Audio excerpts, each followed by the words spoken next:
Hello, and welcome to this episode of the Humans of Horses podcast. My name is Elle, and I am the human of three wonderful horses, Fionn, Zirconia, and Morgan. In this episode, it is just me. I thought I would take a moment this morning. What is it? It is currently the 20th of June at 5:15 in the morning. I thought I'd take a moment to just record and see where we go. With myself just talking. As those of you who know me personally, and maybe those of you who've listened to other episodes know, I am literally in the process of moving countries, which means that I have had to sideline quite a few of my projects. And we now have a month to go until the big move date, which is very exciting. But it's very funny because after I moved my horses, I thought, oh, I have so much free time, because I do actually work part-time at the moment. But as I keep saying to everyone, you go part-time thinking you will have more time, but actually you end up filling your time with all the things that you otherwise weren't doing but wanted to do. So then actually you don't have a lot of free time.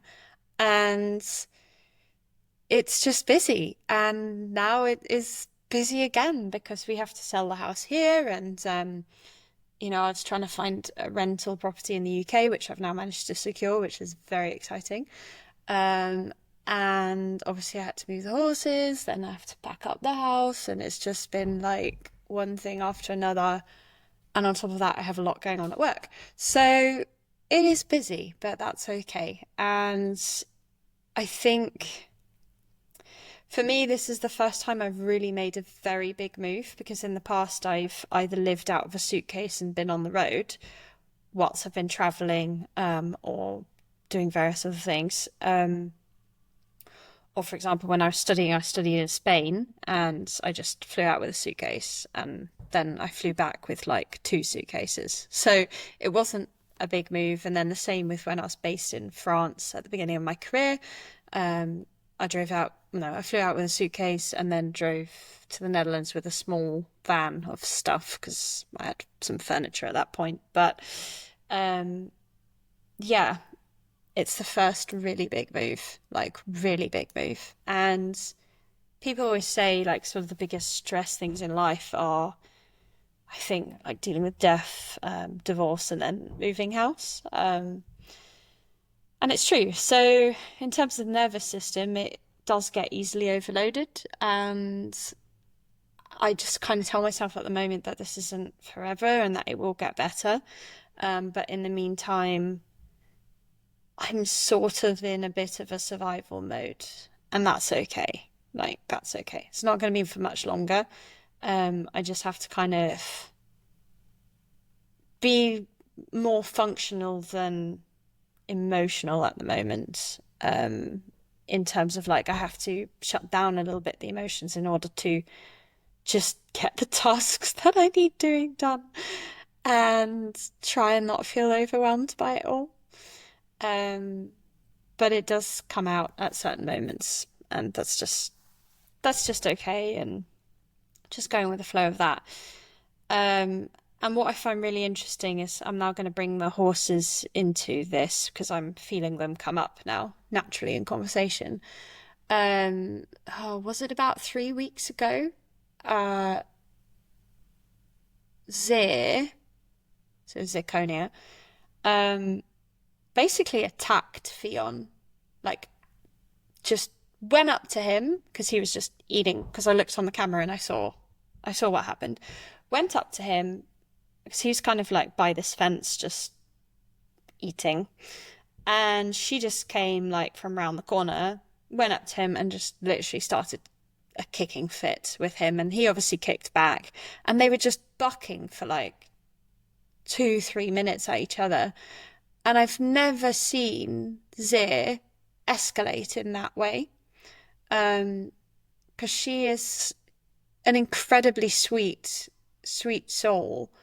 And with regards to her relationship with Fionn Morgan and like other horses in the past, she's very clear and concise about what it is she's communicating to them. So if she's wanting space, she she would never buck like I saw her do. She'd just like raise her hind legs slightly and do a little like mare screech, if I can call it that. I don't really like that word, but you know, the sort of noise. And that was it. And that was enough. And I've never seen her just go up to a horse and basically attack the horse. Um, so I was just really in complete shock because it's like that's not her at all. Um, and one of my guiding sentences, as those of you who've probably listened to the episode of me on the How to Speak Horse podcast with Poppy, is be the scientist of your horse. So then I sort of was like, well, why is this going on? Like, what's happening here? And I can't really pinpoint it per se, but I just know that there's been a lot of changes for them because if I think about it, since they moved, the only thing that they have left that is the same is each other's presence, and that's it.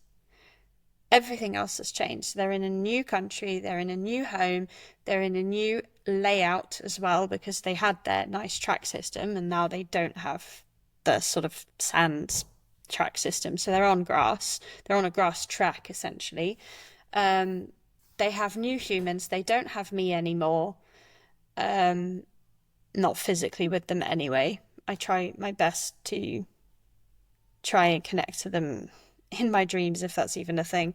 But, you know, they've had all these changes. They have different hay, they have different foods, and it's a lot for them to deal with. And they now also have Daisy in their herd, who is our family pony. And that's fine. Like they're not too bothered about Daisy, and Daisy actually chose to join them, which was funny because one day she just like went through the fence and was like, I'm gonna go with you guys now. So that was quite funny. But yeah, a lot of changes, and I think for Zir, I sort of talked to a few people about this, but what kind of came up is that she doesn't have me, and she has a very strange way of showing her appreciation and connection, relationship, whatever you want to call it, with me, because she's not a huggy horse. She's not Morgan. Morgan, you can just scratch all day to Morgan's content and to your own content. Zir doesn't do that, but I noticed when I last went there, which was before this kicking episode went off, and this kicking episode happened like literally 2 days after I left. So I find that interesting as well. Zir was very chatty to me when I was there. Like she made a lot of noises, and I was like, because normally she makes those kind of noises when we're out on a walk. But she was really like making lots of little chirps is the best way I could describe them. And she was following me around, which she never normally does either. And then we had this beautiful moment where I was trying to just ground her and help her feel good and like, yeah, try and do sort of energy session with her to the best of my own ability, which is very much in development at the moment.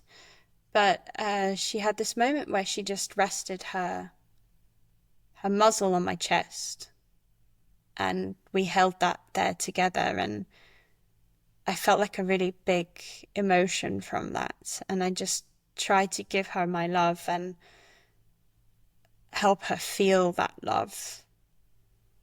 And I told her, I know it's hard at the moment and I'm not here, but that I think of them every day, and that I hope at some point we can be together all again soon.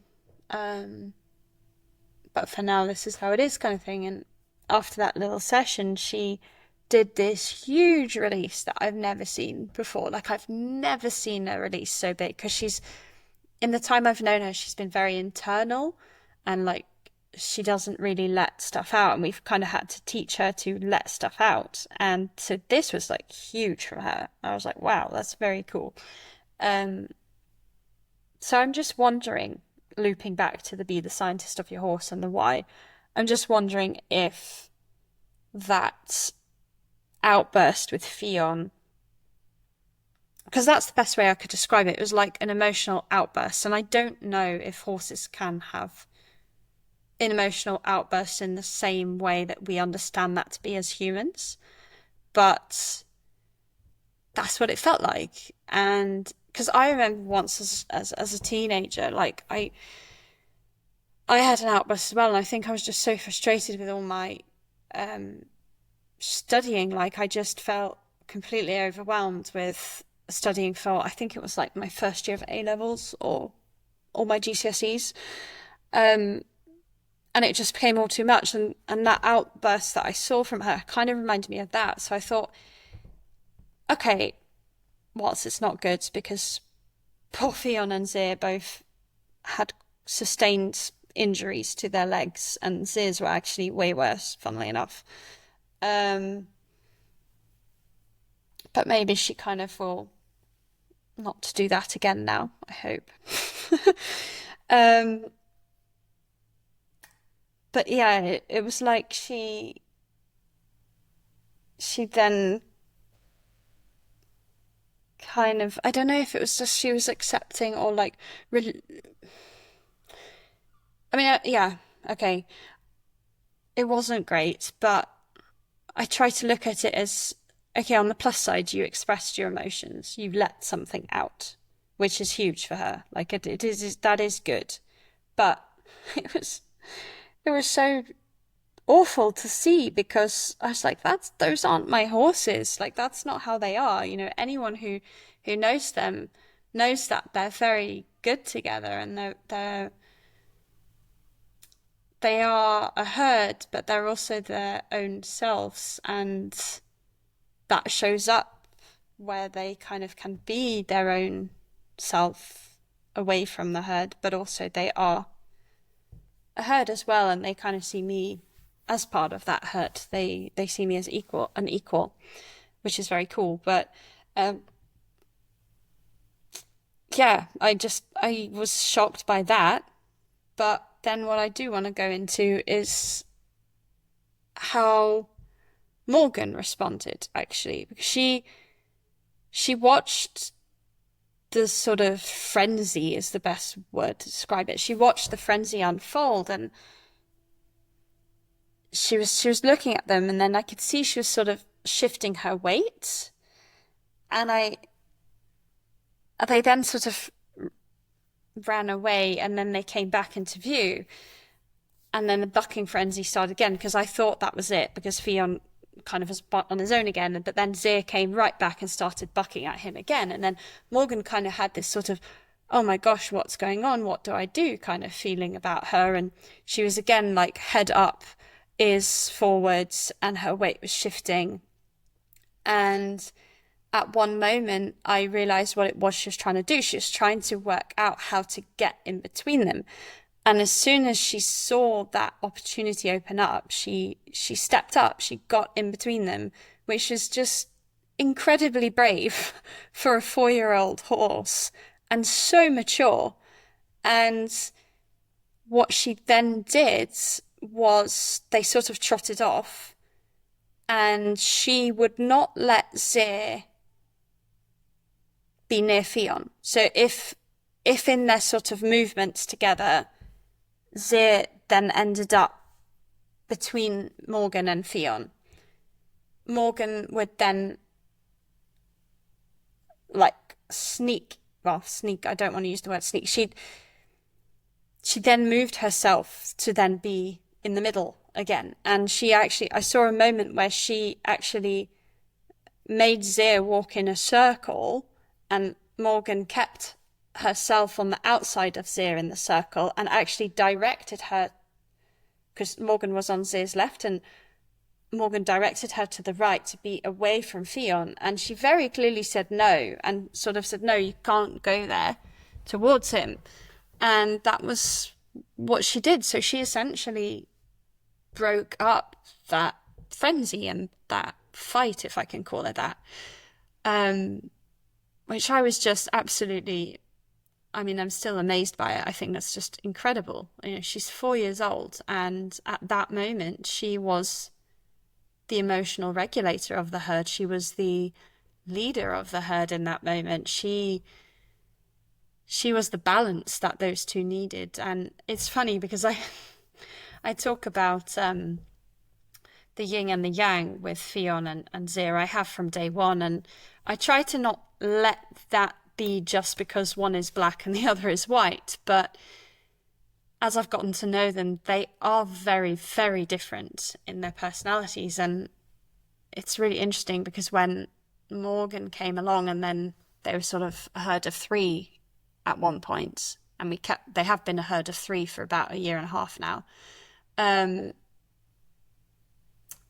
It always felt like Morgan was just this, you know, where the yin and the yang meet in the center. It's like Morgan is that center, and Morgan is, well, dark brown and cream colored. So she is the balance of the yin and the yang. So she is the grounding feature of that harmony between Fionn and Zir, which I find really interesting. And whenever those two, because Fionn and Zir are the horses with the sort of quote unquote emotional baggage, and they're the ones that require a very different approach to do things, and for them it's very much about teaching them emotional regulation and teaching them presence and helping them just feel good after their past experiences. So yeah, they're the ones who in the Netherlands, they had the energy work. You know, they had the energy treatments. I never felt like I needed that for Morgan. And whenever they were having these treatments, Morgan was always there, just staying still and like snoozing. And it was like she was holding that space and time for Zir or Fionn to let go. And I just find that absolutely fascinating. Like, she is an incredible being. And yeah, I really look forward to having them again in my daily life at some point in the future and seeing where we go together. But I just find it frustrating at the moment to not be there every day and not be able to develop Morgan. And because my dream with her is to just go out on hacks, because I think she'll love it. She loves the outdoor world. Like, she's infinitely curious for it. And I just love to go on like walks/hacks where I get on and get off, and that we just explore the world together. That's my sort of dream for her. But at the moment, it feels like it's going to be difficult to achieve that anytime soon, because I am trying to look for somewhere to keep them where I will be living, which is about 2.5 hours from where they currently are. But so far, no luck. And I've actually been looking for a year because I knew I'd moved to this area this year. I've been looking for a year, and I couldn't find anywhere, which is why I ended up asking my mum if I could keep them with her, because it's not ideal, but at least I have somewhere to put them. And I'm really glad that that was an option, because I would be extremely stuck if it wasn't. So thankfully that is there. But if anyone does know anyone within the area that I will be living, which I won't mention on the podcast, but those of you who know me personally know where I'll be living. If you do know anyone, do let me know. I'd much appreciate it.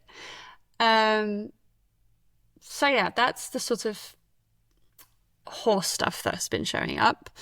What else did I want to talk about? I wanted to talk about 2025, actually. Because when I woke up this morning and thought, I want to record a solo episode, I want to talk about 2025 and what's been going on.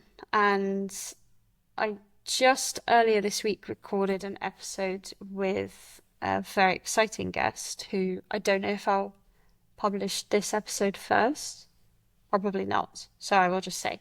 So I recorded with Nika from Nika Draws Nature, and that was just an incredible conversation. I really, really love talking to her, like as I do with every guest, but the more I'm doing the episodes, the less I'm planning them, which is why this morning I just was like, press record and see what comes out, because I feel like that's much more in line with who I am as a person, but also who I am as a horse person. Because when I go to the horses, I don't show up with a plan. I just feel, what is it that they need from me today, and what can I do for them today? So I'm trying to bring that into my podcast now, because that's way more in line with who I am. And when I started podcasting, I had this whole idea that I needed to sort of know this person's story before recording so that I could make sure we stuck to that story. And actually, the more it's gone on, the more I'm just pressing record and seeing what goes. And it was actually the episode with Elizabeth that inspired me to do that. So thank you, Elizabeth, for that, if you're listening. Because it feels much more freeing and much more creative. And in the episode with Nika, we talked about co-creation. As you know, co-creation, Equine Collective, and with these podcast episodes and with other people, I'm co-creating in that moment, and I love it. So thank you, Nika, for giving me words to what it is I'm doing here, and realizing that creativity is not just, doesn't have to just be art or music. It can be podcast recording. Podcast recording can be creative. Life can be creative. What we do with horses can be creative. Like, I love it when I give creative expression and freedom to my horses, where I sort of offer them an object and I just give them the space. I'm like, what are you going to do with it? You show me. I'm not going to tell you what to do. You just use your brain and see what brain in your body and see what comes up for you. And then I use positive reinforcement to just reward whatever it is they're doing. And asking them the question, okay, I see that you're now doing this, can you do something else? So then I won't reward for a behavior offer, and I will reward when I see what it is that they're doing changes, even with just the intention of change. And I love being that way with my horses, so I thought, let's make the podcast like that as well. Let's co-create the podcast. So going back to my conversation I had with Nika, we were talking about a little bit about 2025 and how things currently are, and how we feel like this year seems to be one of a huge shift. And I feel like that shift has been building for a few years, and now it's kind of materializing. And it does feel a little bit like the world is on fire and that we're burning. And Nika described it as like a big forest fire, and we're right in the middle of it. And new fires keep alighting, but then from the fire comes new growth. And I think that's where we're going. And it feels at the moment like, I mean, I don't even read the news, but I hear snippets of what's going on, and it feels scary. And the reason I don't read the news is because I don't want to support the media, but it feels scary. And for those of us who are living in parts of the world where we are safe at the moment, those of us who are empaths and who are compassionate, which I'm sure all of my listeners are as ethical horse people, it can feel a little bit hopeless. But please use your horses to connect to the goodness that comes from this shift, because they know that it's going to be okay. The equine collective know that it's going to be okay, and connect to that, hold that when it feels like the world is getting a bit too much. But in mention of the equine collective, and again, what Nika and I sort of discussed was, I feel like, in a way, Zir's emotional outburst, and then I know of at least 5 horses, I think, in my close horse circle that have injured themselves recently or suddenly had some sort of sickness and required quite extensive medical care, or like have an unexplained thing going on. I find that quite interesting, and I wonder if it's a physical expression of what's going on a deeper level. And that's how it's showing up for the horses. And Nika was sharing as well about something that happened to a horse of a friend. So, and Nika and I don't know each other in our personal lives. She's in Scotland, and the first time we actually, I guess, met was on the podcast recording. So it's really interesting that she's also noticed this, and I'm wondering where it's going. Where is it going? We will find out at some point, of course, but yeah, I thought, how else can I explain that suddenly this has shown up and that this has happened? And it's funny because for me personally, I knew 2025 was going to be a year of big changes because I knew I was going to be moving countries.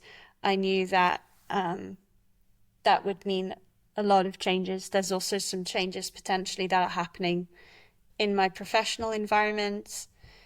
If all goes well, in time I will let you know, hopefully.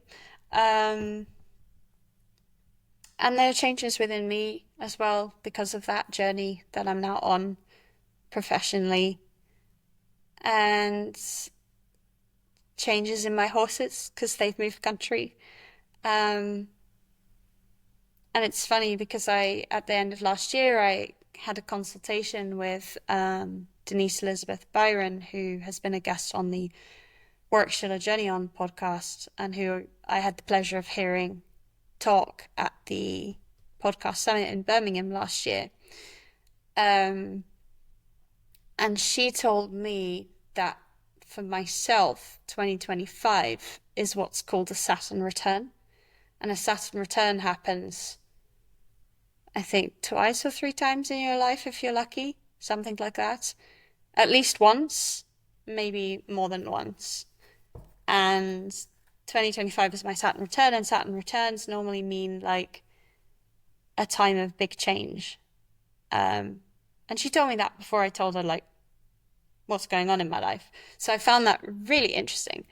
And I'm wondering how much that Saturn return is also influencing things on a bigger scale. I mean, I don't know because I'm not Denise, but yeah, I'm curious. So that's my thoughts, I think, this morning. I'm just going to pause for a bit to see if anything else shows up.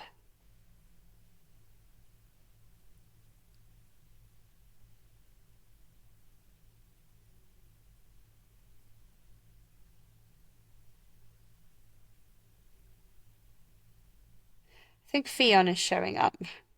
So Fion, he, I think he's happy in the UK. And it's really interesting because my mum, so Fion, when I met him pretty early on, I remember having this feeling, he reminds me of my mum's horse. And like my mum's horse, Swift. And Swift was the horse that changed everything for her. In a way that Fiona's changed everything for me. So it's not that necessarily Fionn is a reincarnation of Swift, because actually Swift was, I think Swift was still alive when Fionn was born. But it's more that I think Swift and Fionn share a similar energy. They share this similar, like, and I talked about it with Nika as well. She mentioned it actually, and I really like that idea, that they share this similar sort of energy that gives the humans that they know and love the space to shift and change and grow. And that's the kind of impact they have on someone's life. And the best way I can describe Fionn is that he kind of comes into your life, and he did this with his old owner as well. And he kind of just said, hey, stop not being true to yourself. Like, find your true self. Because he's very in your face, basically, is the best way to describe him. He's very sweet, but he can be very in your face. And it feels like he's kind of just prodding you to meet yourself, and to discover who you are. Because I would say since I've met him, I've really come to know who I am away from what society expects me to be, who I am away from that athlete identity, who I am away from my career identity. Because one thing for me when I retired from elite sport was that I didn't want my career to define who I was, but I was struggling with how to do that, because before the horses, I was quite often tired when I worked. I mean, my job is tiring, as anyone who does my job knows. And I'd get back from an early shift and I'd just sit on the sofa and watch TV and eat rubbish. That's basically what I'd do. But obviously when you have a horse, your responsibility lies with them. And, you know, I'd have to go to the horses after work, and sometimes I'd be like, oh, but I'm so tired, I really don't want to. And as soon as I was there and started doing the chores, that tiredness just went away. And I was just feeling so good just being there and mucking out and giving the hay and feeding the buckets and giving them some cuddles. And maybe if I had some energy, I'd do something with one of them. But it was also completely okay if I just didn't, and I just sat and watched them and hung out with them. So that's been quite a huge gift that has come from Fionn and the horses. But all of it, of course, would never have happened if I hadn't have met Fionn. So he really did help me not have my life defined or dictated by my career, and find that work-life balance in the best possible way. And yeah, from that, of course, then stems a sense of self and a sense of self-worth and your identity. And for me, my identity is very intrinsic. It lies very much in who I am now. It's not defined by labels. And I hope that that's also how people perceive me, is not to define me with labels. And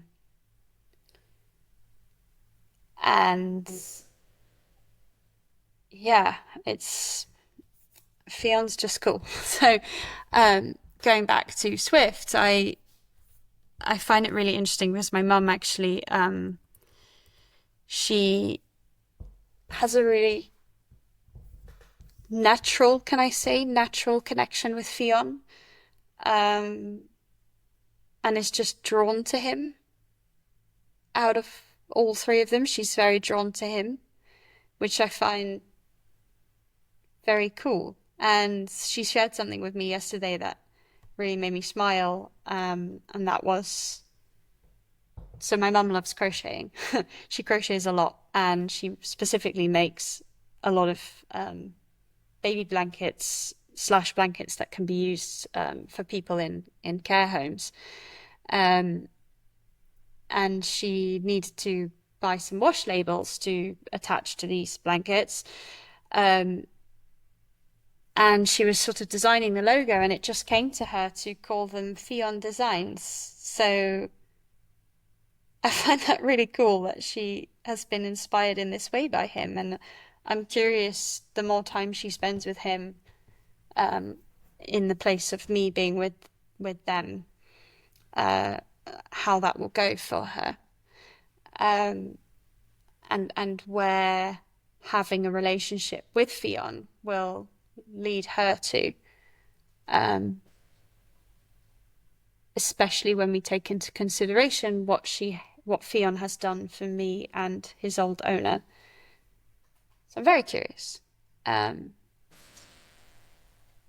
So yeah, I think this episode has just been an update, I think. It's not really exploring specific topics, but just sort of seeing what comes up as I'm talking. And yeah, now I feel like that has come to an end. So wherever you are in the world listening to this, whatever you're doing, whether you're going to bed, driving, mucking out, making hay nets, cooking, cleaning, or just relaxing somewhere, remember to love yourselves and be true to who you are. And remember that whatever your life is looking like, connect to the things that are calling you and that are bringing you joy. Go after those things and fill your life with them. And if that looks like having a relationship with a horse, find a way to make it happen. Find a way to bring that into your life if you don't already. And if you do, continue to be marveled by the gifts that the horses continue giving to the humans of horses.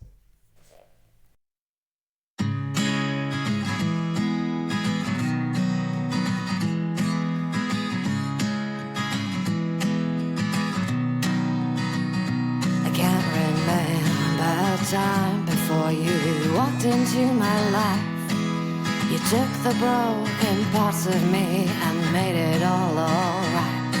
There's an easiness to your grace that I will never know, and every day this feeling only grows, and every moment with you just bleeds into one.